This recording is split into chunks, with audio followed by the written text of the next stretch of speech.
ప్రార్థన చేసుకుందామండి. ప్రేమ నమ్మకం మా తండ్రి నీకే సూర్యస్తోత్రమైన గత నెల నుంచి ఈ నెల వరకు, అలాగే గత వారం నుంచి ఈ వారం వరకు చదువుల నుంచి మరి ఒక్కసారి నీ మాటలో ఆలోచించడానికి ఇచ్చిన సమయాన్ని బట్టి, ఆరోగ్యాన్ని బట్టి, ఆయుష్కాలం బట్టి కోటాను కోట్ల వదన స్తోత్రాలు తండ్రి. ఇప్పటి వరకు మన పాటలు పాటు ఏందను, వాక్యం చదువుట ఏందను, మొదటి మెసేజ్ చెప్పటం ఏందను, పరిశుద్ధాత్మ యొక్క పరిపూర్ణమైన సహాయాన్ని మాకు అందించి నడిపించిన విధానాన్ని బట్టి వందన స్తోత్రాలు తండ్రి. అలాగే వాక్యం చెప్పినట్టు నాకు పరిశుద్ధాత్మ యొక్క పరిపూర్ణమైన సహాయాన్ని నాకు అందించమని అర్థిస్తూ నిలిచిన పిల్లలకు వివేచన దయచేయమని, అలాగే ప్రపంచవ్యాప్తంగా ఎక్కడైతే నీ పిల్లలు ఉండారో వారందరూ కూడా చేసే ఆరాధన క్రమం అంతట్లో నేను తోడుకు నడిపించమని, సమస్త మహిమ గంత ప్రభావం మీరే పొందుకొని బ్రతిమలాడుకుంటూ నాయన సమస్తం మరి ప్రపంచం అంతా కూడా మరి ఎక్కడైతే ఆరాధన జరుగుతుందో అందరికీ మీరే తోడుకు నడిపించమని సహాయం తెచ్చామని ప్రార్థన. నీ ప్రియ కుమారుడు మా అలాగే చిన్న మందిగా కూడా మేము ప్రార్థన చేస్తూ ఉండగా, అలాగే ఈరోజు బల్లారాధనలో పాల్గొంటూ ఉండగా ఈ యొక్క హస్తం మాకు తోడుగా ఉంచి నడిపించమని సహాయం తెచ్చామని ప్రార్థన. నీ ప్రియ కుమారుడు మన రక్షకుడైన యేసుక్రీస్తు స్థితి గల నామం నడిపించిన ప్రాంతాన్ని ఆమేన్. అందరికీ వందనాలండి. ఈరోజు ఈ యొక్క వీడియో చూసిన వారు దయచేసి లైక్ చేయండి, షేర్ చేయండి, సబ్స్క్రైబ్ చేసుకోండి. ఎందుకంటే ఎక్కువ మందికి రీచ్ అవ్వాలంటే మీరు లైక్ చేయడం ద్వారా, సబ్స్క్రైబ్ చేసుకోవడం ద్వారా ఎక్కువ మందికి అయితే రీచ్ అవుతుంది. ఈ విషయాన్ని అయితే గమనించండి. Thank you so much. ఈరోజు మన పాఠం ఏంటండి? దయ్యములు మనుషులను పట్టి ఆవహిస్తాయా? దయ్యములు మనుషులను పట్టి ఆవహిస్తాయా లేదా పీడిస్తాయా అని కూడా అనుకోవచ్చు. మరి ఈ సబ్జెక్ట్ మీద అంతమంది కూడా మనం మాట్లాడాము, కానీ ఎప్పుడు మాట్లాడినా కొన్ని కొత్త విషయాలు మనకి తెలుస్తూనే ఉంటాయండి. కాబట్టి ఒక క్లారిటీ అనేది మనకు ఉండాలి. ఈ యొక్క క్లారిటీ లేక చాలామంది క్రైస్తవులు గలిబిలైపోయి అపార్థం చేసుకుని, దేవుని యొక్క వాక్యాన్ని అపార్థం చేసుకొని సరైన మార్గంలో నడవకుండా దేవునికి అవమానకరంగా జీవిస్తున్నారండి. అసలు బైబిల్ ఏం చెబుతుంది, దయ్యాల సంగతి ఏమంటుంది అనే విషయం మీద ఈరోజు మనం మాట్లాడుతున్నామండి. ఒక యువకుడు, ఒక వ్యక్తి ఒక దైవజనుడిని అడిగినట్టు ప్రశ్నకి ఆయన ఇచ్చినటువంటి సమాధానమే ఈరోజు మన యొక్క పాఠం. ఆయన యొక్క ప్రశ్న ఏంటి? దయ్యాలు ఈ రోజుల్లో మనిషిని పట్టి పీడిస్తున్నాయా? మరి సేవకులు మీటింగుల్లో దయ్యాలు వదిలేస్తున్నారు కదా, మరి ఏంటి వాటి గురించి ఏంటి అని అడుగుతున్నారండి. దాని గురించి ఈ రోజున మనం తెలుసుకున్నామండి. మరి చాలా మీటింగుల్లో కూడా మరి దయ్యాలు వదిలించినట్టుగా విరవలవాడి గిరగలు తనుకొని పక్కన పడిపోయినట్టుగా, లేకపోతే చెయ్యి ఇటారంగులని ఏదో ఆకర్షణ వచ్చి కింద పడిపోయినట్టుగా ఇవన్నీ చూపిస్తున్నారు కదా. ఇవన్నీ ఏంటి? మరి ఒకళ్ళేమో ఇవి ఉండయి అంటారు, ఒకళ్ళేమో లేవు అంటారు. దయ్యాలు ఉండయని ఒకళ్ళు, లేవని ఒకళ్ళు, రకరకాలుగా సమాజంలో మనకు కంటికి కనిపిస్తూ ఉన్నాయి.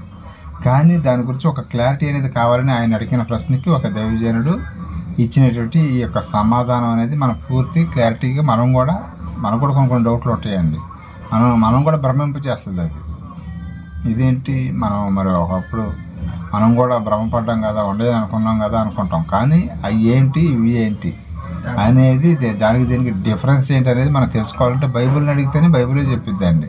ఏదో మనంతరం మనం ఊహించుకున్నంత మాత్రమే కాదు. ఎంత గొప్ప దైవజనుడైనా సరే, పెద్ద పాస్టర్ గారైనా సరే, ఆయన చెప్పింది కాదు కరెక్ట్ కాదండి, బైబిల్ చెప్పిందే కరెక్ట్.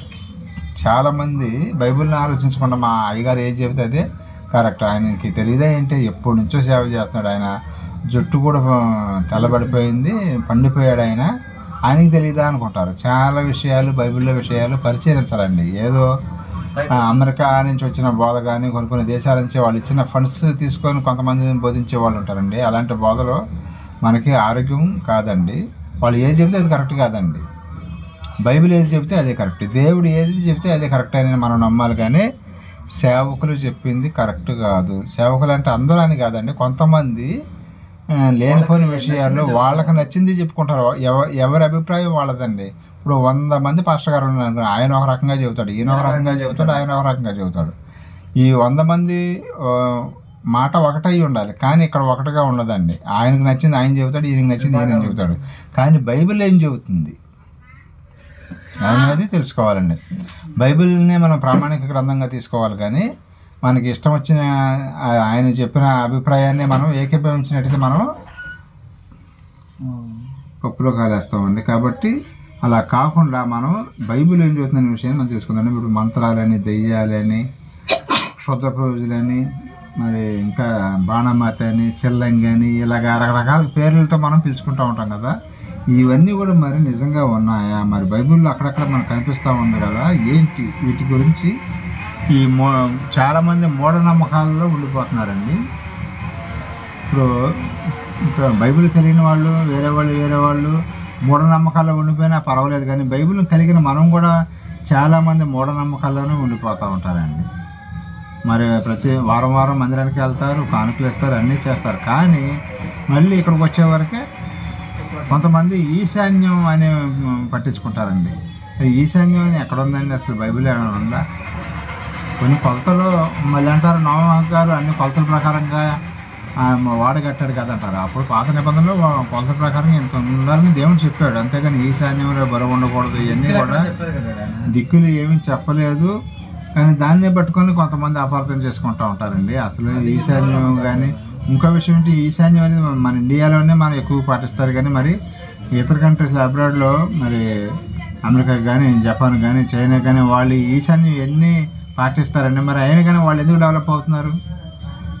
ముస్లిమ్స్ ఈశాన్యాలు ఎలాంటివి అసలు పట్టించుకోరండి వాళ్ళు. మరి అలాంటి మరి దుబాయ్ అనేది మరి రిచ్ కంట్రీకి ఎలా ఎదిగింది? అది అమెరికా ఎలా రిచ్ కంట్రీకి అయింది, జపాన్ ఎలా రిచ్ కంట్రీకి అయింది, సింగపూర్ ఎలాగ రిచ్ కంట్రీ అయింది? వాళ్ళు ఇవన్నీ కూడా పట్టించుకోరండి. పట్టించుకోకపోయినా కానీ మరి పెద్ద పెద్ద బహుళ అంతస్తులు మన ఇండియాలో లేని అంతస్తులు కూడా వాళ్ళు మరి బుర్జ్ ఖలీఫా చూసాం కదండి, మరి అది ఎన్ని అంతస్తులు అండి? మరి అది ఏ వాస్తుతో కట్టారు? అది వాస్తు అంటారు.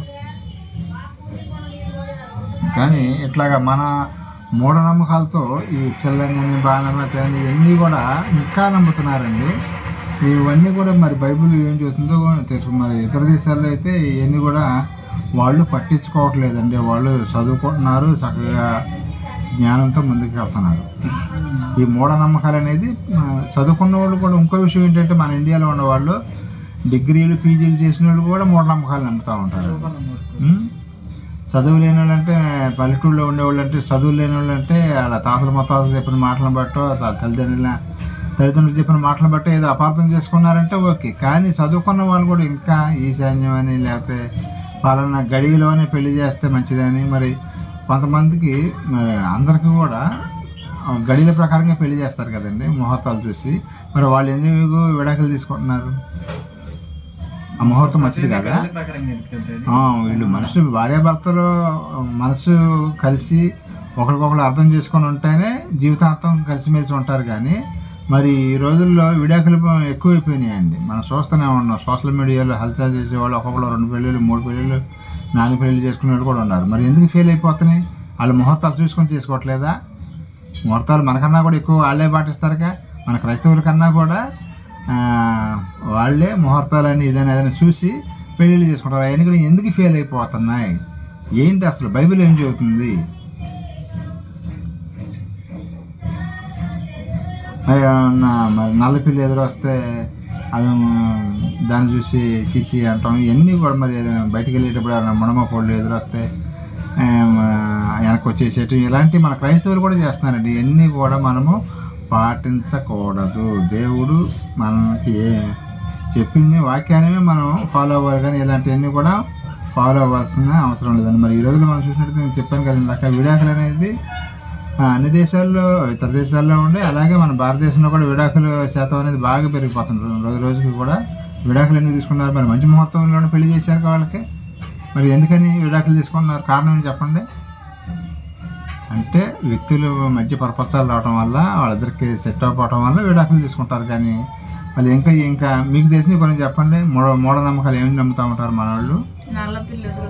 నల్లపిల్లి ఒకటి,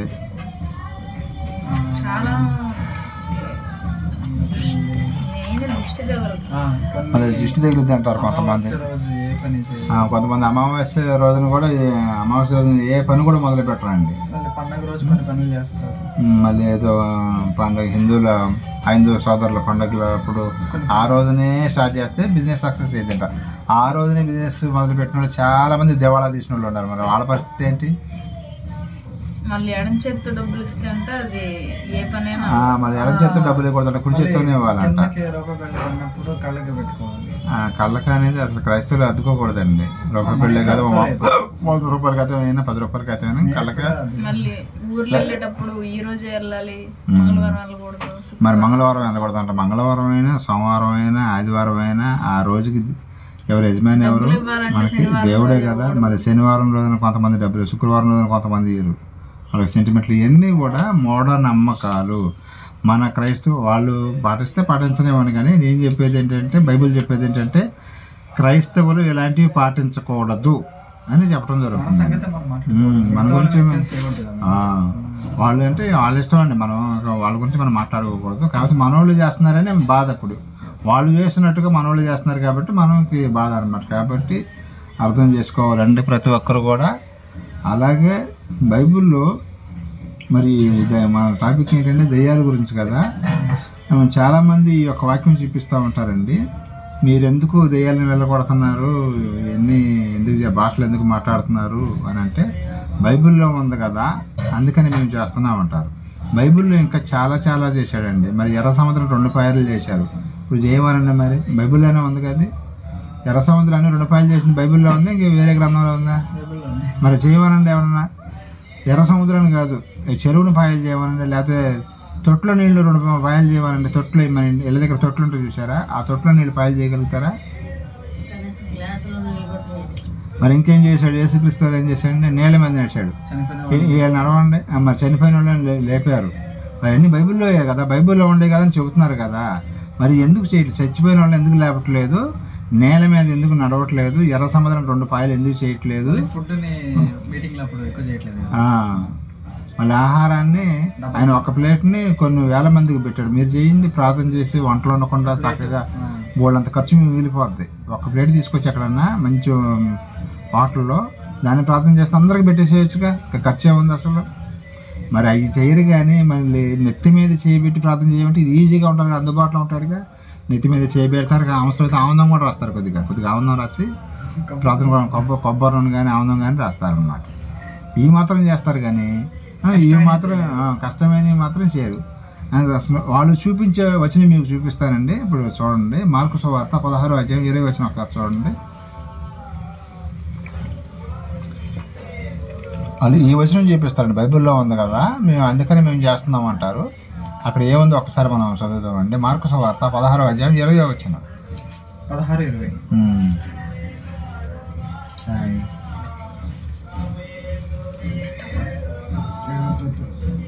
వారు బయలుదేరి వాక్యం అంతటా ప్రకటించారు. ప్రభువు వారికి సహకారుడై ఉండి వెనువెంట జరుగుచూ వచ్చిన సూచక్రియల వలన స్థిరపరుచుండెను. వాళ్ళు వాక్యము ప్రకటించేంత ఏం చేస్తున్నారంటే వాక్యాన్ని స్థిరపరుస్తున్నారంట. ఇదండి చేయాల్సింది. ఇక దాని తర్వాత ఒకటి కలపకూడదు, ఒకటి తీసేయకూడదు. ప్రకటన గ్రంథంలో ఏమంటాడండి? కలపకూడదు, తీసేయకూడదు అని చెబుతాడు. ఇవన్నీ కూడా ఈ సూచక్రియలు కానీ ఇవన్నీ కూడా ఎందుకు చేశాడంటే వాక్యాన్ని స్థిరపరచడానికి మాత్రమే దేవుడు చేశాడు. ఇది బాగా గుర్తుపెట్టుకోండి. ఇది చాలా మోస్ట్ ఇంపార్టెంట్ ఈ పాఠం అనేది. ఈయన కొంతమంది మన క్వశ్చన్లు అడుగుతారు. అడిగినప్పుడు మనం సమాధానం చెప్పకపోతే మనల్ని వాళ్ళు ఎగతాళి చేస్తారు. కాబట్టి ఈ యొక్క మాటలో మనం మనసులో ఉంచుకోవాలండి. ఈ యొక్క వచనం చూపించాలి మనం. మార్కు సువార్త 16:20 ఏంటంటే ఆయన వాక్యాన్ని స్థిరపరచడానికి మాత్రమే ఇవన్నీ కూడా చేశాడని ఇప్పుడు మనం చదివిన వచనంలో అదే భావం అన్నమాట. ఇప్పుడు మళ్ళీ 17వ వచనం ఒకసారి చదవండి. నమ్మిన వారి వలన ఈ సూచక్రియలు కనబడను. నమ్మిన వారి వలన ఈ సూచక్రియలు కనబడను. ఏంటి? ఏమనగా నా నామమున దెయ్యాలను వెలగొడతారు, క్రొత్త భాషలు మాట్లాడతారు, పాములను ఎత్తు పట్టుకుంటారు, మరణకరమైనది ఏది తాగినను వారికి హాని చేయదు, రోగుల మీద చేతులు. వీటిలో 5 పాయింట్లు చెప్పాడు కదా. 5 పాయింట్లు మన వాళ్ళు ఏమేమి చేస్తున్నారండి? ఇది స్వస్థతలు కూడా చేస్తామని చెబుతున్నారులే, కానీ రండి స్వస్థత సాధారణంగానే అందరూ కూడా చాలామంది వెళ్ళిపోతారు. ఇప్పుడు ఒక్కొక్కటి చదవనప్పుడు మనకు క్లారిటీ వచ్చింది. దయ్యం వల్ల వెళ్ళగొట్టు. దయ్యాలు వెళ్ళగొడుతున్నారా? ఎస్, దయ్యాలు ఏదో అక్కడ ఏమి లేకపోయినా సరే దయ్యాలు పని చేస్తున్నారు. కొత్త భాష మాట్లాడుతున్నారు. కొత్త భాషలు అంటారు, అది కూడా మాట్లాడతారండి. దానికి అర్థం తెలియదు మళ్ళీ వాళ్ళకి. పాములు ఇప్పుడు ఎత్తుపట్టుకుంటారని ఎవరన్నా బాగా విష నాగులు ఉంటాయి చూసారా? పాములు అంటే ఎత్తుపట్టుకోవాలట. మనం అవన్నీ మేము చేస్తున్నాం, బైబిల్లో ఉందని చెబుతున్నారు కదా, మరి ఈ పని చేయమని ఒకటో రెండు ఎట్టొకటో ఓపు చూసుకుని చేస్తున్నారులే. కానీ మూడోది అంటే పాములు అంటే ఎత్తు పట్టుకుంటారట. అసలు చూస్తానే అక్కడ ఆ మధ్యలో ఎవరో ఉండరు, మరి ఎత్తు పట్టుకోవటం అంట. మరి తర్వాత నాలుగోది మళ్ళీ పురుగుల మందు కానీ యాసిడ్ కానీ తగిన కానీ ఏం కాదండి, కూల్ డ్రింక్ తాగేసేయాలంట. మరి ఎవరన్నా సరే యాసిడ్ది కూడా కాదు, జస్ట్ ఎలుకల మందు తీసుకొచ్చి తినమన్నాక తినగలుగుతారా? ఎలుకల మంది అంట, దానికంత పవర్ ఉండదు, మనసు చచ్చిపోడు.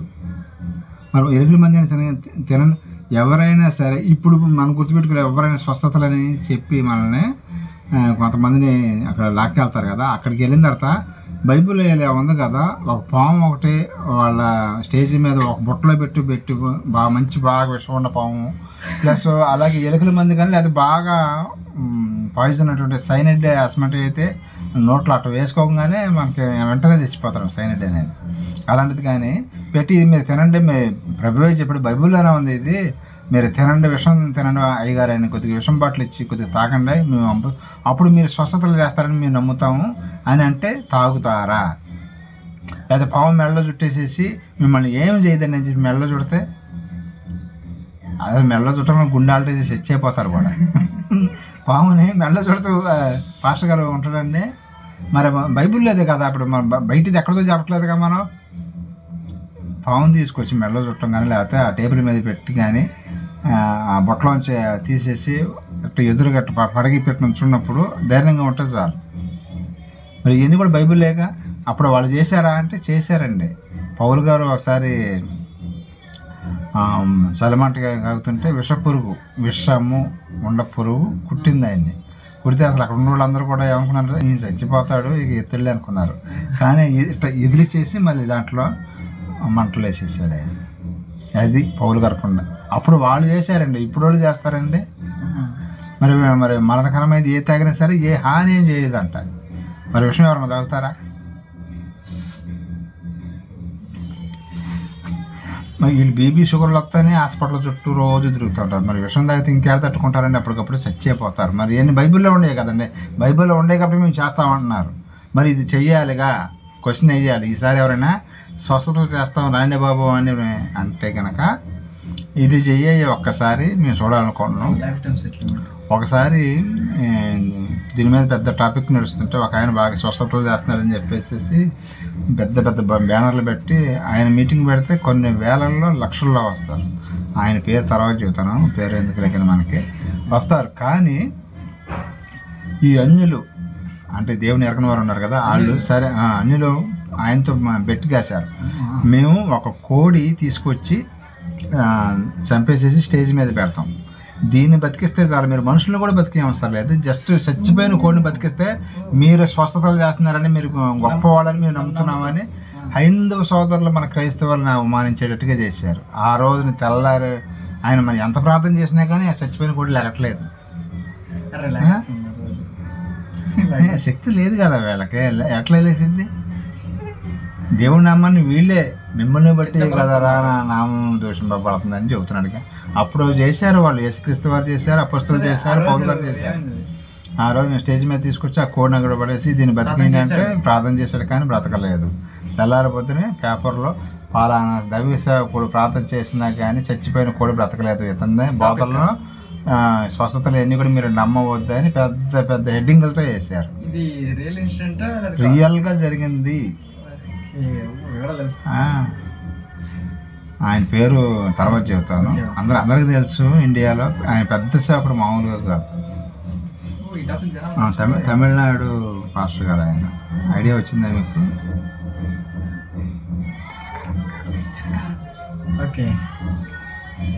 మరి అప్పుడు ఆయన చేసిన తుగ్లక్ పని ఏంటి? ఆయనే ఏం చేస్తా, ఆయనేం చేయలే, నువ్వు ఓడిపోయావు అన్నారు. అందరం ముందు జరిగింది స్టేజ్ మీద. స్టేజ్ మీద చర్చిలో కాదు. కొన్ని వేల మంది మధ్య జరిగింది ఇది. మరి అలాంటి హెచ్చులు పోకూడదు అన్న, జరగని దాన్ని Already జరుగుతున్నాయి అని ఒక చెప్పేసి fail కూడా అయిపోయింది స్టేట్మెంట్ ఆల్రెడీ ఒకటి మంది. చాలా చోట్ల ఫెయిల్ అయ్యారు, ఒకసారి కాదు. మీకు చెప్పింది ఒకటే, ఇంకా ఎట్లాంటివి ఎత్తితే చాలా దొరుకుతాయి అన్నమాట. ఫెయిలింగ్ కూడా నేను పెట్టేస్తాను. అట్లా చేయొద్దని చెప్పాడు కదా ఆయన. మీకు దీన్ని స్థిరపరుస్తున్నాను, వాక్యాన్ని స్థిరపరుస్తున్నాను, మీరు వాక్యాన్ని ఫాలో అవ్వండి అని చెప్తున్నాడు ఆయన. కాదు కాదు, మేము స్వస్థతలు చేస్తాం, భాషలు మాట్లాడతాం, నెత్తి మీద చెయ్యి పెట్టి ప్రార్థన చేస్తాం, ఇవన్నీ కూడా చేయాల్సిన అవసరం లేదు అని బైబిల్ చెబుతుంది. మనవాళ్ళు చెప్పేది ఇది, ఈ బాధ చెప్తుంటేనే అందరికీ కంట్ అయిపోయారు మనవాళ్ళు. అందుకనే స్టేజ్ మీద అప్పుడప్పుడు సవాలు కూడా విసురుతూ ఉంటారు. ఏంటంటే ఎవరైనా సరే మాకు చేతబడి చేయాలన్నా ఏదించడం, మా బట్టలు ఇస్తాం, మా వెంట్రుకలు ఇస్తాం, మా రక్తాన్ని కూడా ఇస్తాం, మాకు ఎవరైనా చేతబడి చేయాలనుకుంటే చేసుకోండి అని, కావాలంటే వచ్చి తీసుకొని వెళ్ళి మాకు చేతబడి చేయండి అని ఎన్నోసార్లు స్టేజ్ మీద మనవాళ్ళు సవాలు విసిరితే ఒక్కళ్ళు కూడా ఇంతవరకు రాలేదు. వస్తే అంతా ఎందుకు రావని వీళ్ళు అడుగుతున్నారు కదా, ప్రసన్న బాబు గారు కానీ సరే సీక్రెట్గానే మీ మీటింగ్ అయిపోయిన తర్వాతనే సరే వచ్చి ఇవన్నీ తీసుకెళ్ళండి అని చెబుతున్నారు. స్టేజ్ మీదకే రా, మీ అంత భయం అనుకుంటే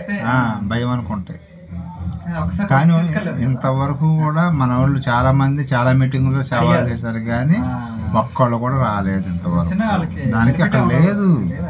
అక్కడ ఒకవేళ అవన్నీ నిజమేగానే ఉంటాయి కనుక ఈ రాజకీయ నాయకులు అతను చంపాలంటే ఏమో ఒక 50 లక్షల కోటి రూపాయలు ఖర్చు, ప్రచారానికే ఎన్నో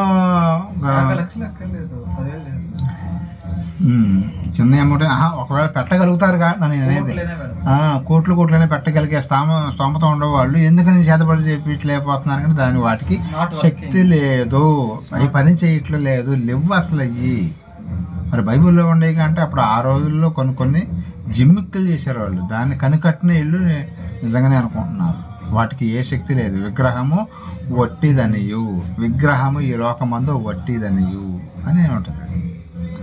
ఇప్పుడు మన పిల్లలు ఆడుకునే బొమ్మ అయినా ఒకటే, గుళ్ళో వాళ్ళు పెట్టుకునే విగ్రహాలైనా ఒకటే అని బైబిల్ చెబుతుందండి, మనం చెప్పే మాట కాదన్నమాట. ఇంకా అవి వాటి గురించి మనకు అవసరం లేదు.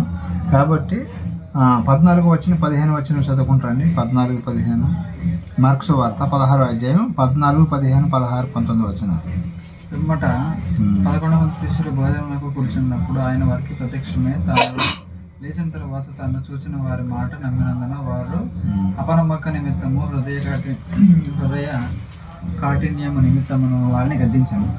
మరియు మీరు సర్వలోకమునకు వెళ్ళి సర్వ సృష్టికి సువార్తను ప్రకటించాడు. అది లోకానికి వెళ్ళి మీరు సువార్తను ప్రకటించడం, అందరూ స్వస్థతలు చేయమన్నాడు. ఎక్కడ ఆలోచించండి. అది సువార్త వల్లే మనుషులు మారుతారు, కానీ స్వస్థతలు ఇవన్నీ కూడా అప్పట్లోనే జరిగినాయండి. నమ్మి బాప్తిస్మం పొందినవాడు రక్షణ, ఎవరైతే బాప్తిస్మం తీసుకుంటారో వాళ్ళకి మాత్రమే రక్షణ ఉంటుంది. దేవుని చిత్తానుసారంగా జీవిస్తారో వాళ్ళకి మాత్రమే. ఎవరైతే నమ్మకుండా ఉంటారో వాళ్ళకి మాత్రమే శిక్ష విధింపబడుతుంది అని బైబిల్లో కరెక్ట్గా చెబుతుంది. ఎవరైతే స్వస్థతలు చేస్తారో వాళ్ళకి మాత్రమే పరలోక రాజ్యం ఇస్తాను, ఎవరైతే భాషలు మాట్లాడతారో వాళ్ళకి మాత్రమే పరలోక రాజ్యం ఇస్తాను, ఎవరైతే నెత్తి మీద చేతులు పెట్టి కొబ్బరి నూనె ఆనందం రాసి ప్రార్థన చేస్తారో వాళ్ళకి మాత్రమే పరలోక రాజ్యం అని అనలేదండి. ఎవరైతే నమ్మి వాక్యాన్ని నమ్మి బాప్తిస్మం తీసుకుంటారో వాళ్ళకి మాత్రమే పరలోక రాజ్యము అని బైబిల్ చెప్పడం జరుగుతుందండి. ఈ విషయాన్ని అయితే ప్రతి ఒక్కరు కూడా నేను యూట్యూబ్ ద్వారాగా మనం తెలియపరుస్తున్నానండి. ఇవన్నీ కూడా క్రైస్తవ బాబాలు చేసి మ్యాజిక్లు, స్వస్థతలని, లేకపోతే భాషలని, నెత్తి మీద చేతులు పెట్టి ప్రార్థన చేయటాలని. మరి వాళ్ళు ఏమో నెత్తి మీద చేతులు పెట్టి ప్రార్థన చేస్తారు, ఇంటికి వెళ్ళి గుప్పుడు ట్యాబ్లెట్లు వేసుకుంటారండి.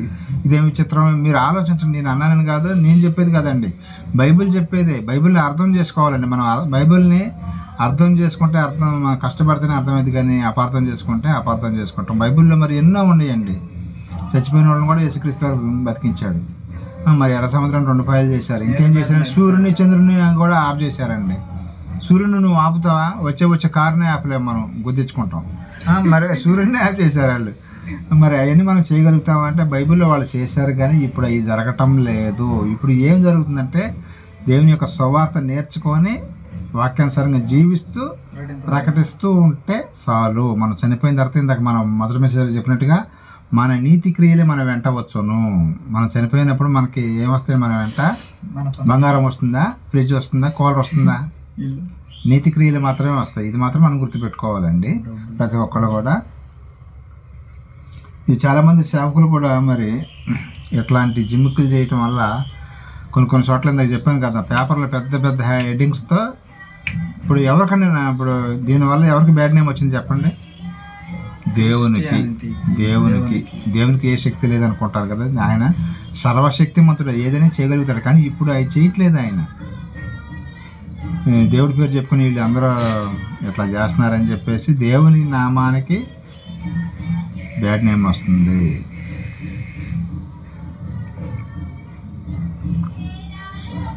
ఇంకో విషయం ఏంటంటే, మన క్రైస్తవ బాబాలే కాకుండా ఈ మాట అన్నానని మరి అనుకోవద్దండి. ఎందుకంటే బాబాలలాగే చేస్తున్నారు కాబట్టి బాబాలు అనాల్సి వస్తుంది. కొందరు మాత్రమే, అది అందరూ కాదండి, కొందరు మాత్రమే. కాబట్టి ఈ క్వశ్చన్ని అర్థం చేసుకుని మరి హైందవ సోదరులు కూడా మరి గుళ్ళ దగ్గర దెయ్యాలు వదిలిస్తున్నారు కదా, అలాగే మసీదుల దగ్గర కూడా దెయ్యాలు వదిలిస్తున్నారు కదా. మరి ఆ దేవతలకి మరి మసీదులో ఉన్న అక్కడ దేవుడికి వాళ్ళకు కూడా శక్తి ఉందంటారా? అప్పుడు మరి ఈ క్రైస్తవ బాబాలు చేసే, క్రైస్తవ సేవకులు చేసే మరి ఈ మ్యాజిక్లు మరి వాళ్ళు కూడా చేస్తున్నారు కదా. మరి వాళ్ళు కూడా శక్తి ఉందని నమ్మాలి. అప్పుడు మనం ముస్లిం సోదరులు కూడా చేస్తున్నారు కదా, మరి దర్గా దగ్గర దయ్యాలు వదిలేస్తున్నారు కదా. మరి వాళ్ళు చేస్తున్నారు లేదో నాకైతే కరెక్ట్గా తెలియదులే. కానీ మన క్రైస్తవులు చేసేది మాత్రం అంతా వట్టిదే అని బైబిల్ చెబుతుందండి. మళ్ళీ నా మాటలు కాదు, నా మాటలుగా తీసుకోమాకండి, బైబిల్ మాత్రమే చెబుతుందండి. బైబిల్ చెప్పేదాన్ని మనం అర్థం చేసుకొని మనం చెప్తున్నాం. ఎందుకంటే అప్పుడు మాత్రమే వాక్యం స్థిరపరచడానికి మాత్రమే అవన్నీ కూడా చేయవలసి వచ్చింది. యేసుక్రీస్తు వారు చనిపోయిన వాళ్ళు లేపడం కానీ, పౌలు గారు కానీ, అపోస్తులు కానీ వీళ్ళందరూ అప్పుడు స్వస్థతలు ఎందుకు చేశారు, దయ్యాలు ఎందుకు వెళ్ళగొట్టారంటే అప్పుడు జనాన్ని రాబట్టుకోవటానికి యేసుక్రీస్తు వారిని ఆయన ఎందుకు చేశాడంటే ఆయన వడ్లవాని కుమారుడు, లేవి గోత్రంలో ఉన్నవాడు కానీ సేవకుడు కాదు ఆయన. వడ్లవాని కుమారుడు ఎవరైనా వచ్చి నేను దైవ సేవకుని మీరు నమ్మాలంటే ఎవరైనా నమ్ముతారండి? ఇక్కడ పాస్టర్ గారు కాకుండా ఎవరన్నా ఒక ఆయన మామూలు పర్సన్ వచ్చి వాక్యం చెబుతుంటే వెళ్ళి కూర్చొని వింటారండి? ఈయన పాస్టర్ గారు కాదు అనుకో. కానీ ఆయన దేవుని కుమారుడు కాబట్టి ఆయన గొప్పతనం తెలియటానికి దేవుడు ఆయన ద్వారా ఈ కార్యక్రమాలన్నీ చేయించడం జరిగింది. ఇది మనం గుర్తించాలి. ఆ రోజున ఎందుకు చేశారు స్వస్థతలో? యేసుప్రభు ఎందుకు చేశారు? 12 మంది శిష్యులు ఎందుకు చేశారు? పౌలు గారు ఎందుకు చేశారంటే రీజన్ ఇదండి. అప్పుడు జీవం గల దేవుని గురించి చాలామందికి తెలియదు. వాళ్ళనే అన్యులనే అంటే దేవుడు అంటే ఎరగని వారిని దేవుని తీసుకురావడానికి చేసినటువంటి పనులు అవి అని మనం తెలుసుకోవాలి. మరి ఇప్పుడు అవసరమా అంటే ఇప్పుడు అవసరం లేదండి. పాత నిబంధన ఉంది, మనకి కొత్త నిబంధన ఉంది. ఇది వాక్యాన్ని స్థిరపరిచేశారండి, వచ్చేసింది, పూర్తిగా వచ్చేసింది. ఇంకా మనకు స్వస్థతలు అవసరం అండి? ఇంకా మళ్ళీ అద్భుత కార్యాలు, మ్యాజిక్లు, భాషలు మాట్లాడటం ఇవన్నీ ఏమైనా ఉపయోగం ఉందా? మనం ఉండ స్థితిలో ఏ స్థితిలో ఉన్నా సరే మనం చనిపోయిన తర్వాత మన ఆత్మ అనేది పరలోక రాజ్యానికి వెళ్ళాలి.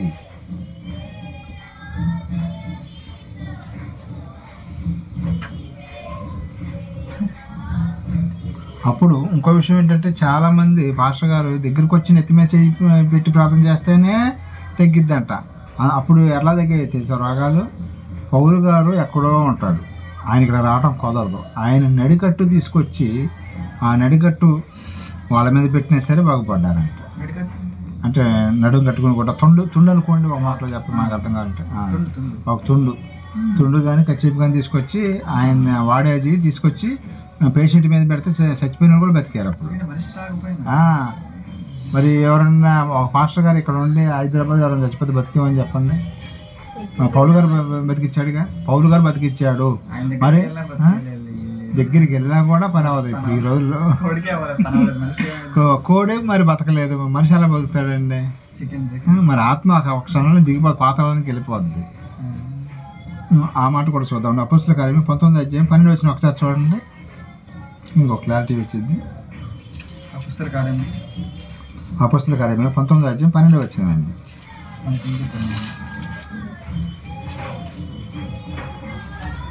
అతని శరీరమునకు అతని శరీరమునకు తగిలిన చేతి గుడ్డలైనను నడికట్టు అయినను రోగులు యొద్దకు తెచ్చినప్పుడు రోగములు వారిని విడిచాను.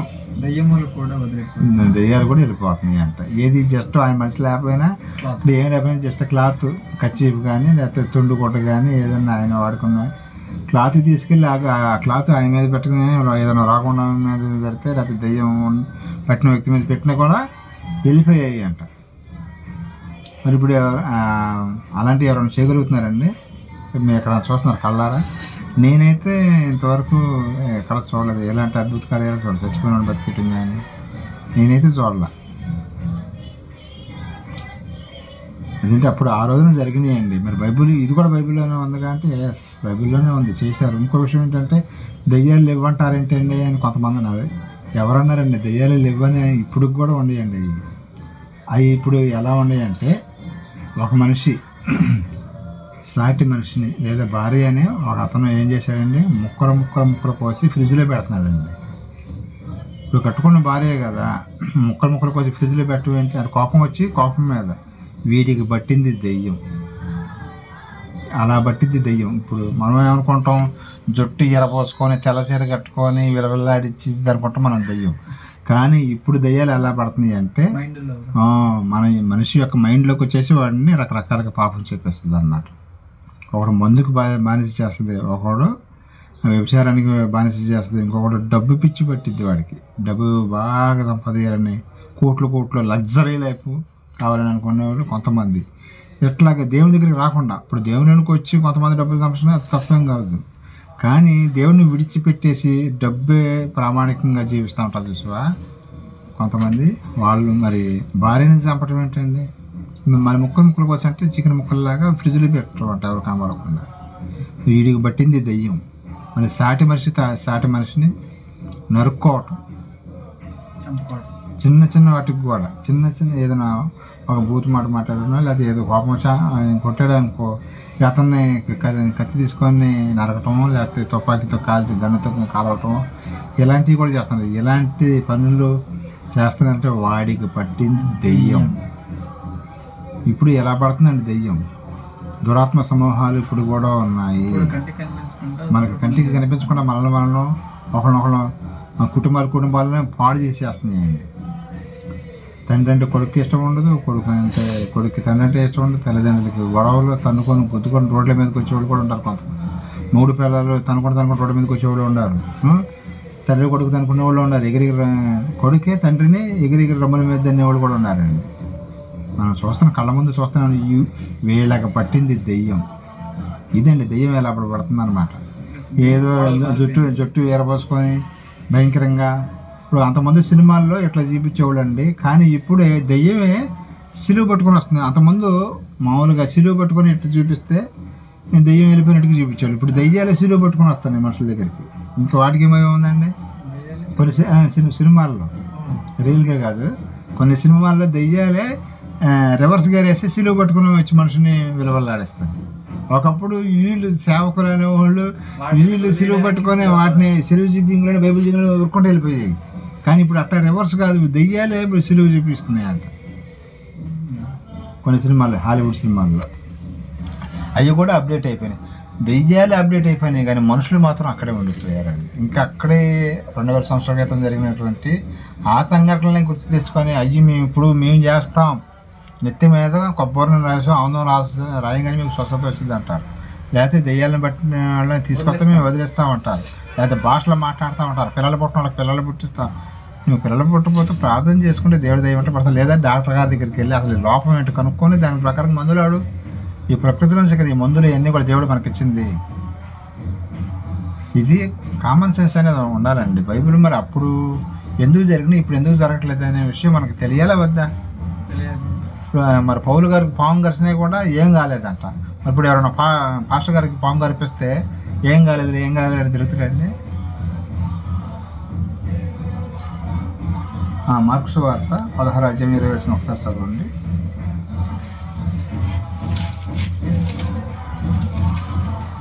మార్కు 16:20.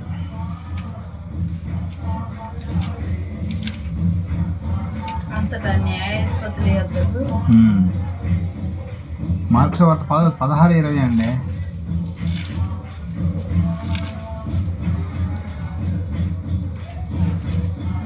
వారు బయలుదేరి వాక్యమంతటా ప్రకటించారు. వాక్యాన్ని ప్రకటించారంట. మెయిన్ ఇదండి. తర్వాత చదవండి. ప్రభువు వారికి సహకారుడై ఉండి వెనువెంట జరుగు వచ్చిన సూచక్రియల వలన వాక్యమును స్థిరపరిచి ఉండెను.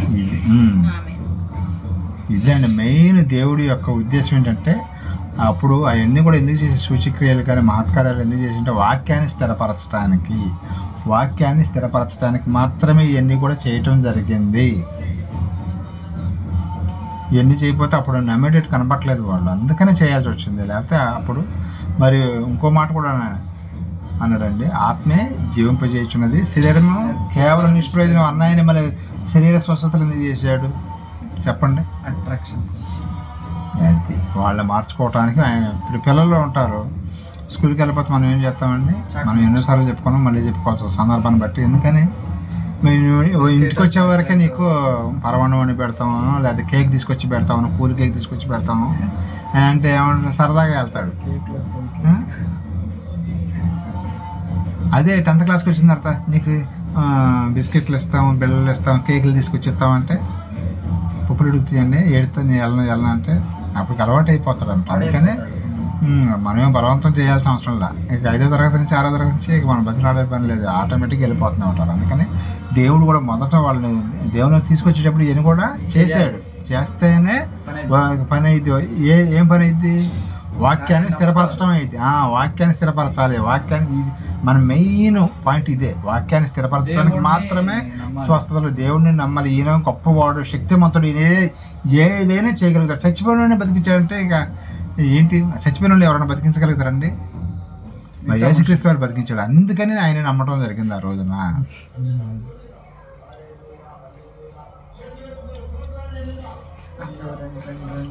అందుకే క్రైస్తవ బాబాలు అన్నాను కదా, అది అందరూ కాదన్న, కొంతమంది మాత్రమే మ్యాజిక్లు జిమ్మిక్లు చేస్తున్నారు. చాలామంది మంచివాళ్ళు ఉన్నారండి సేవకులు, కొంతమంది మాత్రం అలా చేస్తున్నారు. అది చేయటం వల్ల ఏమవుతుందంటే దేవుని నామానికి అపార్థం జరుగుతుందనే ఉద్దేశంతో ఆ మాట అనటం జరిగింది, కానీ లేకపోతే ఎవరిని ఉద్దేశించి నా విషయం కాదండి.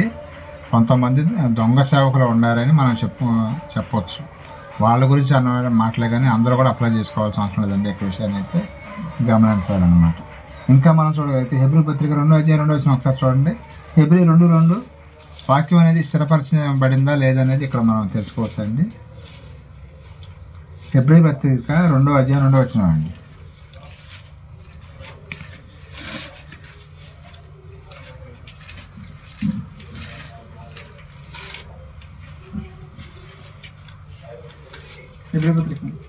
హెబ్రీ 2:2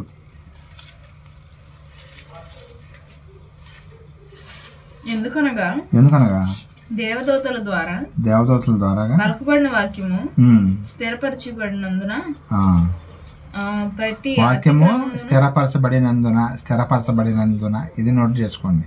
వాక్యం అనేది స్థిరపరచబడింది. హెబ్రీ పత్రిక వచ్చే వరకే స్థిరపరచబడింది అనమాట. ప్రతి అతిక్రమమును అవిధేయతను న్యాయమైన ప్రతిఫలము క్రమము సరిపోద్దండి. ఇక్కడ మనకి వాక్యం అనేది స్థిరపరచబడిందా? హెబ్రీ పత్రిక వచ్చే వరకునే స్థిరపరచబడింది వాక్యము. ఇంకా మనం చూడగలిగితే 1 కొరింథీ 13:10 ఒకసారి చూడండి. 1 కొరింథీ 13:10 అక్కడ కూడా కొంత ఇన్ఫర్మేషన్ ఇస్తాడు. ఇప్పుడు మన వాక్యం స్థిరపరచడానికి మాత్రమే అనుకున్నాం కదా, మరి స్థిరపరచబడిందా లేదా అని బైబిల్లోనే మనం ఆన్సర్ చేసుకున్నాం. హెబ్రీ పత్రిక వచ్చే వరకే స్థిరం చేసేసాడు ఆయన. అక్కడి నుంచే స్వస్థతలు అవన్నీ ఆఫ్ చేసేసారు. లోకమందు ఎన్నో విధములకు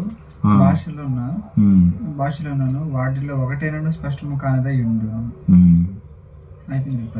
అది ఎన్నో భాషలు ఉన్నాయి, కానీ ఇప్పుడు మాట్లాడే భాషలో అర్థం చెప్పగలుగుతున్నారండి. ఇప్పుడు భాషలో మాట్లాడుతున్నారు కదా సంఘాలలో కొంతమంది సేవకులు, ఆ భాషలకి అర్థం చెప్పగలుగుతారా? అసలు ఆయనకే తెలియదు ఏం మాట్లాడాడు, ఏ భాష మాట్లాడాడు కూడా ఆయనకే తెలియదు. కానీ ఇప్పుడు ఆ భాషలో కూడా ఆగిపోయిందండి. కాబట్టి వీళ్ళు ఏంటంటే ఎక్కడో విదేశాల్లో విన్నటువంటి మాటలు విని వాళ్ళు చెప్పే బోధకులు విని ఇక్కడ మనవాళ్ళు మొదలుపెట్టారు. కానీ మరి ఇవి కూడా బైబిల్లో ఉన్నాయి అని అంటారు. అప్పుడు మాట్లాడారండి వాళ్ళు, కానీ ఇప్పుడు లేవు. దెయ్యాలని వెలకొట్టడం కానీ, పాములను చేత్తో పట్టుకోవటం కానీ, మరి ఇవన్నీ ఇవి చేసిన వాళ్ళు ఇవి కూడా చేయాలండి. ఎవరైతే మేము స్వస్థతలు చేస్తామని వస్తారో పాము కూడా మరి ఇది కూడా చేయాలిగా. మరి మరకరమైనది ఏది తాగినా సరే ఏం హాని ఇవి కూడా ఆ రెండు పామును విషం బాటిల్ తీసుకెళ్ళి కూర్చోబెట్టి ఇవి కూడా తాగితే మీరు స్వస్థతలు చేస్తామని మేము ఒప్పుకుంటాం అయ్యా అని చెప్పాలి వాళ్ళకి. జస్ట్ మీకు మీరు పాముతో కల్పించుకొని ప్రార్థన చేసుకోండి, లేకపోతే విషయం తాకి మీరే ప్రార్థన చేసుకొని మీరే బతికించుకోండి. ఇది రెండు చేస్తే మీరు అవి చేస్తానని మేము ఒప్పుకుంటాం అని చెబితే మరి ఎవరైనా ముందుకు వస్తారని చూద్దాం. మరి భాషలో కూడా మరి భాషలు మాట్లాడే వాళ్ళు ఇప్పుడు మాట్లాడుతున్నారు కానీ దానికి అర్థం చెప్పగలుగుతారండి? ఏమండి భాషలో మాట్లాడే వాళ్ళు అర్థం చెప్పగలుగుతున్నారా? లేదు, వాళ్ళకి తెలియదు కదా. వీళ్ళు కూడా కొంతమంది అప్పుడప్పుడు మాట్లాడుతూ ఉంటారు. అవన్నీ మాట్లాడేది స్పిరిట్ ఆఫ్ గాడ్ అంటారు. అది మనకు అర్థమవుతుంది ఇంగ్లీష్ కాబట్టి.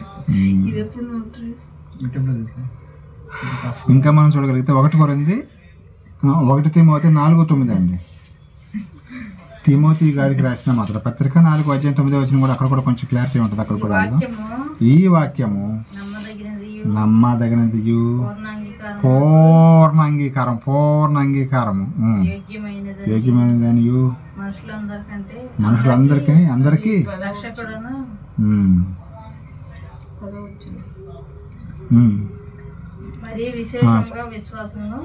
సరిపోద్దులేండి. వాక్యం అనేది పూర్ణం అయిపోయిందా లేదా? ఏమండి వాక్యం అనేది పూర్తిగా రాశారా బైబిల్? ఇంకా రాయాల్సిందే ఉందా? ఎస్, తిమోతి పత్రిక వచ్చే వరకు కంప్లీట్ అయిపోయిందంట. యోగ్యమై ఉన్నది. మరి ఇవన్నీ ఇంకా అవసరమా? భాషలు మాట్లాడటం కానీ లేకపోతే చచ్చిపోయిన బతికటం కానీ ఇవన్నీ అవసరం లేదని చెబుతుంది ఇది. అదే ఇవన్నీ కూడా అవసరం లేదయ్యా, పూర్ణం అయిపోయింది, వాక్యం పూర్తి అయిపోయింది, కంప్లీట్ అయిపోయింది. ఇప్పుడు సపోజ్ మనం ఇల్లు కట్టేటప్పుడు స్లాబ్ వచ్చేటప్పుడు కింద ఏం పెడతారండి? సపోర్ట్కి కింద స్లాబ్కి చెక్కలు అడ్డం పెడతారు, సెంటరింగ్ చెక్కలు. స్లాబ్ వచ్చేటప్పుడు సెంటరింగ్ చెక్కలు అడ్డం పెడతారు. మరి అది ఎన్ని రోజులు ఉంచుతారండి? తర్వాత కూడా ఈ చెక్కలు అట్లాగే ఉంచుకొని ఎవరైనా ఇంట్లోకి వస్తారండి? అలాగే మన ఇప్పుడు క్రైస్తవులు అలాగే చేస్తున్నారండి. ఇప్పుడు చక్రం ఉన్నాయి అనుకోండి, ఎక్కడ పడుకుంటారు, ఎక్కడ ఏం పనులు చేసుకుంటారు, నడవడం కూడా కుదరదు. అవి జారి నెత్తి మీద పడతా ఉంటాయి. అలాగే ఈ చెక్కలు ఎలాగైతే జారి నెత్తి మీద పడతాయో లేకపోతే ఇరికిరిగ్గా ఉంటుందో ఇబ్బందిగా ఉంటుందో, అలాగే క్రైస్తవులు కూడా ఇప్పుడు ఏం చేస్తున్నారంటే దాన్నే వాళ్ళు చేశారు అప్పుడు మేము కూడా చేస్తామంటారు. అది అయిపోయింది అయ్యా, స్లాబ్ పోసేసారు, కర్రలు తీసేసి పక్కన పడేసేసి వాక్యం చెప్పుకుంటూ వెళ్ళిపోతే సరిపోద్ది అని దేవుడు చెబుతున్నాడు. కాదు మేము ఆ చెక్కలు అలాగే ఉంచుతాం, ఇరుకు బొక్కలోనే మేము ఇటువంటి తిరుగుతామంటే ఎవరు ఏం చేస్తారు? ఇక నీ ఇష్టమే, ఆ చెక్కలు అట్లాగే ఉంచుకొని ఇటువంటి తిరుగు. కనీసం మంచం వేసుకోవడం కుదరదు, కుర్చీ వేసుకోవడం కుదరదు, వంట చేసుకోవడం కుదరదు, చాలా ఇబ్బంది అయింది కదా. అలాగే ఇప్పుడు దేవుని యొక్క వాక్యం ముందుకు వెళ్ళాలంటే వాక్యాన్ని నేర్చుకుని వాక్యాన్ని ప్రకటించాలి, అప్పుడు రక్షణలోనికి వస్తారు. ఇవన్నీ చేయటం వల్ల కొంతమంది ఏంటంటే స్వస్థత జరుగుతుందని చెబుతున్నారు కదా, అక్కడికి వెళ్తే వీళ్ళకి స్వస్థత రాదనుకోండి, దేవుడిని నమ్ముతారండి? రెండోసారి వస్తారా? జరగవు కదా. చాలా చోట్ల అసలు స్వస్థతలు అనేది చాలామంది ఇట్లా క్రైస్తవునికి వచ్చి స్వస్థతలు జరగట్లేదని కూడా బ్యాక్కి వెళ్ళిపోయిన చాలామంది ఉన్నారు. ఇక్కడికి వచ్చిన మాకు కష్టాలు ఎక్కువైపోయినాయి బాబు, మేము తట్టుకోలేకపోతే దండం పెట్టేవాళ్ళు ఉన్నారు. ఇక్కడ ఏదో మేలు జరుగుతుందని వస్తున్నారు. బ్రతుకుట క్రీస్తే సావు తర్వాత లాభం అని చెబుతుంది బైబిల్. ఇక్కడ ఏదో మనకు కోట్లు వస్తాయని బైబిల్ చెప్పట్లేదు.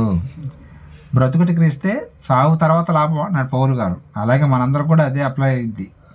చాలామంది ఏమనుకుంటారంటే మాకే ఈ బాధలు ఎందుకు వస్తాయి, ఎందుకంటే యేసుక్రీస్తు వారు అంటే కొన్ని బాధలు మనకి వదిలిపెట్టి వెళ్ళాడంటే అవి మనం ఫిల్ఫిల్ చేయాలంట. ఇప్పుడు సపోజ్ ఒక తండ్రి ₹1,00,000 అప్పు తీసుకొచ్చాడు. ఆయన బతుకుండగా ఎట్టో ఒకట కష్టపడి 50,000 అప్పు తీర్చాడు. ఇంకొక 50,000 భారం ఎవరి మీద పడిద్దండి? కొడుకు మీద పడింది. అలాగే యేసుక్రీస్తు వారు కొన్ని అనుభవించాడు, కానీ ఇంకా కొన్ని ఉన్నాయి అంట, అవి మనం అనుభవించాలి. మనం ఆయన పరలోక రాజ్యం వెళ్ళినట్టుగా మనం కూడా వెళ్ళాలంటే కొన్ని శ్రమలు తప్పవండి ఇక్కడ ఈ భూమి మీద. అలాగని ఎప్పుడు ఉంటాయని కాదు, కొన్ని శ్రమలు అప్పుడు వస్తూ ఉంటాయి, వాటిని మనం ఒప్పుకోవాల్సిందే. అని బయటికి తీసుకొస్తాడు, అలాగని చెప్పేసి శ్రమల్లోనే ఉంచడండి. మళ్ళీ సుఖ దుఃఖాలు ఇచ్చటే కలిసి ఉండును, సాగుతోనే రెండును వీడిపోవును. కష్టమైన సుఖమైన ఈ భూమి మీదే వస్తూ ఉంటుంది, పోతూ ఉంటుంది. కష్టం వచ్చింది అలాగే ఉంటుంది, మళ్ళీ సుఖం వచ్చింది, మళ్ళీ కష్టం వచ్చింది, ఇట్లాగే నడుస్తూ ఉంటుంది. ఎప్పుడైతే మనం చచ్చిపోతామో అప్పుడు ఈ రెండింటికి వేరు అయిపోతాయండి. రైలు పట్టాలు రెండు సమానంగా వెళ్తాయా? ఇక్కడ కూడా అంతేనండి, రెండు సమానంగానే వెళ్తాయి కష్టాలు సుఖాలు. అలాగే మనం చనిపోయిన తర్వాత అప్పుడు పరలోకరాజ్యానికి వెళ్తే అక్కడ ఇక కష్టాలు ఉండవు, నరకానికి వెళ్తే అక్కడ సుఖం ఉండదు. కాబట్టి ఈ యొక్క పాయింట్ మనం అర్థం చేసుకోవాలన్నమాట. ఇంకా మనం చూడగలిగితే ఇప్పుడు వాక్యం అనేది స్థిరపరచడం అయిపోయింది కదా, ఆ మాట ఇంకోసారి లాస్ట్ అండ్ ఫైనల్లో కూడా గుర్తు చేస్తానండి. ప్రకటన గ్రంథము 22:18 స్పీడ్గా వచ్చేసి ప్రకటన గ్రంథము 22:18 ఎవరైనా సరే ఈ యొక్క ప్రకటన గ్రంథంలోకి కలపకూడదు. చదవండి. వాక్యంలో ఏదైనా తీసివేసిన ఎడల దేవుడు ఈ గ్రంథంలో రాయబడిన జీవ వృక్షంలోను పరిశుద్ధ పట్టణంలోను అది సరిపోతుంది. ఎస్, ఎవరైతే ఈ వాక్యం కలిపినా కానీ తీసేసినా కానీ వాడినట నరకానికి పంపించేస్తా అని చెప్తున్నాడు. అందుకని వాక్యం అనేది స్థిరపరచబడింది. కొంతమంది చర్చలు సొంత బైబిల్ పెడతాడు, అది వెళ్ళిపోయినట్టే కాళ్ళకి నరకానికి అసలు బ్రేకులు కూడా ఉండవు అసలు.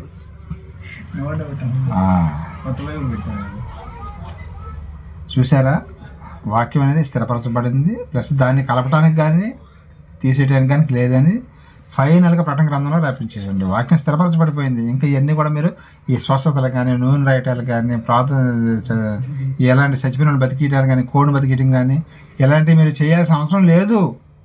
మీరు వాక్యం చెప్పుకుంటూ వెళ్ళిపోండి. బైబిల్లో వాక్యం చక్కగా బోధిస్తూ ఉండండి. యేసునామములో ఎవరైతే బాప్తిసం తీసుకొని ఆ కొంతకాలం మరి జీవిస్తారో దేవుని కొరకు వాళ్ళకి పరలోక రాజ్యం ఇస్తానండి. అది ఫైనల్. 1 పేతురు 1:11 ఒకసారి చదవండి. పేతురు గారు రాసిన మొదటి పత్రిక 1:11. కొంతమంది బైబిల్లో కాలాన్ని ఏ కాలంలో చెప్పబడింది, ఎవరికి చెప్పబడింది, ఎవరికి అప్లై అవుతుందని తెలియదండి. 1 పేతురు 1:11 ఈ రక్షణ గురించి పరిశీలించుచు తమ యందున్న క్రీస్తు ఆత్మ క్రీస్తు విషయమై శ్రమలను గూర్చి వాటి తర్వాత కలవో మహిమల గూర్చి ముందుగా సాక్ష్యం ఇచ్చినప్పుడు ఆ ఆత్మయే కాలమును ఎట్టి కాలమును సూచించను దానిని విచారించి పరిశోధించారు. అది ఏ కాలంలో జరుగుతుంది? ఇప్పుడు దెయ్యాలను వెళ్ళగొట్టే కాలం ఏదండి? అప్పుడు 2000 సంవత్సరాల క్రితం అప్పుడు మాత్రమే జరిగింది. కానీ మనం బైబిల్ చదివేటప్పుడు ఏ కాలంలో జరిగింది? ఇప్పుడు ఎర్ర సముద్రం పాయలు చేశారండి, ఇప్పుడు మేము చేస్తామంటే కుదిరిద్దండి? బైబిల్లోనే మరి ఉంది కదా, చేయగలుగుతారా? సూర్యుని చంద్రుని ఆపగలుగుతారా? చచ్చిపోయిన బతికించగలుగుతారా? పావును కుట్టించుకొని ఇవన్నీ కూడా మరి అప్పుడు జరిగిన కాలం కూడా మనం బేరీజ్ వేసుకోవాలండి. అప్పుడు మాత్రమే జరిగినాయి. ఎట్లా ఆలోచించకపోతే బైబిల్ మనం అపార్థం చేసుకుంటాం. ఇంకా ఏం చేశారండి? కుష్టి రోగును బాగు చేశాడుగా యేసుక్రీస్తు వారు. ఎన్నో మహత్కార్యాలు చేశాడు ఆయన. కానీ అవన్నీ కూడా వాక్యాన్ని స్థిరపరచడానికి మాత్రమే చేయటం జరిగింది. కాబట్టి ప్రతి ఒక్క క్రైస్తవులు కూడా ఈ యొక్క విషయాన్ని గమనించవలసిందిగా నేను తెలియజేస్తున్నానండి. ఈ చేతబడులు కానీ ఇంకొక డౌట్ రావచ్చండి మీకు, మరి జనాలు ఎగురుతూ ఉంటారు కదా, మరి కింద పడిపోతూ ఉంటారు కదండి, అది హిస్టీరియా అనే రోగంతో సమస్యతో ఉండేవాళ్ళు మాత్రమే అలాగే జరుగుతుందండి. మానసికంగా వాళ్ళ హెల్త్ పరంగా ప్రాబ్లం ఉండేవాళ్ళు మాత్రమే. ఎక్కడైనా పాస్టర్ గారు ఎగిరి దూకినట్టు మీరు ఎక్కడ చూసారా? విశ్వాసాలు మాత్రమే చూసారా? చూడండి, ఆలోచించండి. ఏ పాస్టర్ గారన్నా స్టేజ్ మీద ప్రార్థన చేసుకుంటూ ఎగురుకుంటూ జనాల్లోకి వస్తాడా? అక్కడ ఉండే విశ్వాసాలు మాత్రమే వస్తారు. ఎందుకంటే వాళ్ళు మానసికంగా బలహీనంగా ఉన్నారండి. అందుకని వాళ్ళు ఎగురుకుంటూ వచ్చి చేయబెట్టడంతో ఎగురండి కింద పడిపోవటం ఇవన్నీ కూడా మ్యాజిక్ లాంటిదని చెప్పుకోవాలన్నమాట. ఇందాక చెప్పాను కదా, మరి హైందవ సోదరులు దయ్యాలు నెలకొడుతున్నారు, మరి మసీదుల దగ్గర వదిలేస్తున్నారు. మరి వాళ్ళకు కూడా శక్తులు ఉన్నాయంటారా? హిందువులు కూడా అందరూ వదిలేస్తున్నారు. మరి అలాగే మన క్రైస్తవులు ఇవన్నీ కూడా మరి ఒక్కసారి ఆలోచించండి. ఇప్పుడు దెయ్యాలు ఉండయా లేవా, పట్టి ఆవహిస్తాయా లేదా అనే విషయం మనకు ఒక క్లారిటీ రావాలండి. కొంతవరకు మనకు క్లారిటీ వచ్చిందా, మనకు కొన్ని డౌట్లు ఉంటాయి. ఆ డౌట్లు ఈ పాఠం ఆలోచించేటప్పుడు, ఎందుకంటే దేవుడు ఎందుకు చేయించాడు, మరి ఆత్మీయ జీవింపజేస్తున్న ఆయన మళ్ళీ శరీరానికి స్వస్థతలు ఎందుకు మొదలుపెట్టాడు, ఎందుకు చేశాడంటే ఈ వాక్యాన్ని స్థిరపరచడానికి. అప్పుడు ఆ కొద్ది కాలం మాత్రమే చేశాడు ఆయన. ఎందుకని మామూలుగా అయితే రారని చెప్పేసి ఎలాగైతే జనాలు వస్తారని అప్పుడు కొద్ది కాలం చేయటం జరిగింది, తర్వాత ఆపివేయటం జరిగింది. తర్వాత స్వస్థతలు అనేది జరగటం లేదు.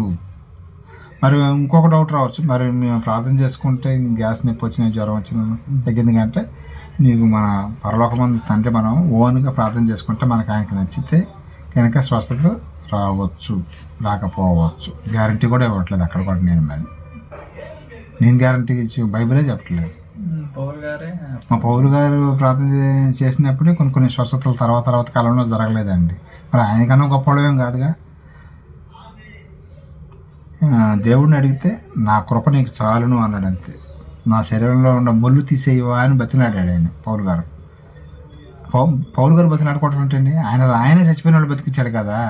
నా శరీరంలో ముళ్ళుని తీసేయి అంటాడు ఆయన. మరి ముళ్ళు అంటే ఏదో రోగమో ఏదో మరి ఈ ముళ్ళు అని అన్నారు, కానీ ఇంతవరకు ఆ ముళ్ళు కాదు.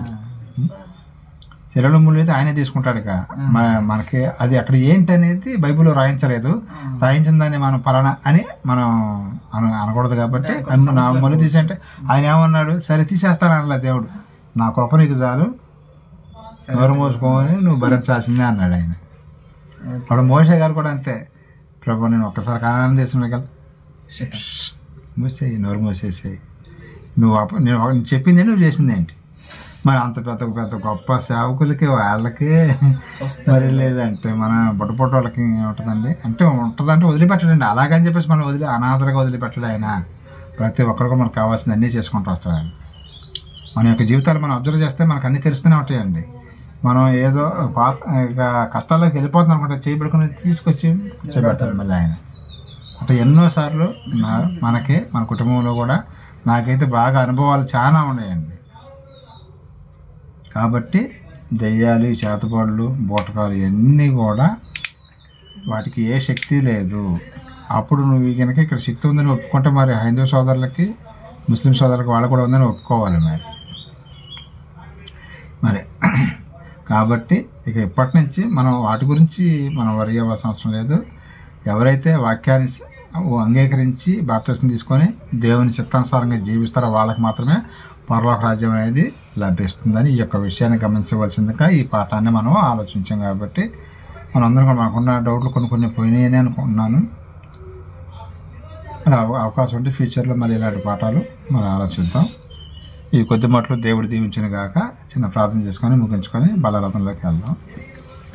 ప్రేమ నమ్మకం మాత్రం నీకే శుద్ధిస్తోంది. ఇప్పటివరకు నీ పిల్లలకు నేను మాటలు చెప్పాను తండ్రి. చక్కగా అర్థం చేసుకొని భాగ్యాన్ని మా అందరికీ దయచేయమని బ్రతిమలాడుకుంటూ ఈ ప్రార్థన నీ ప్రియ కుమారుడు మా రక్షకుడు అయిన యేసుక్రీస్తు స్థితిగా నామమున అడిగి వేడుకుంటున్న పరమ తండ్రి. ఆమేన్.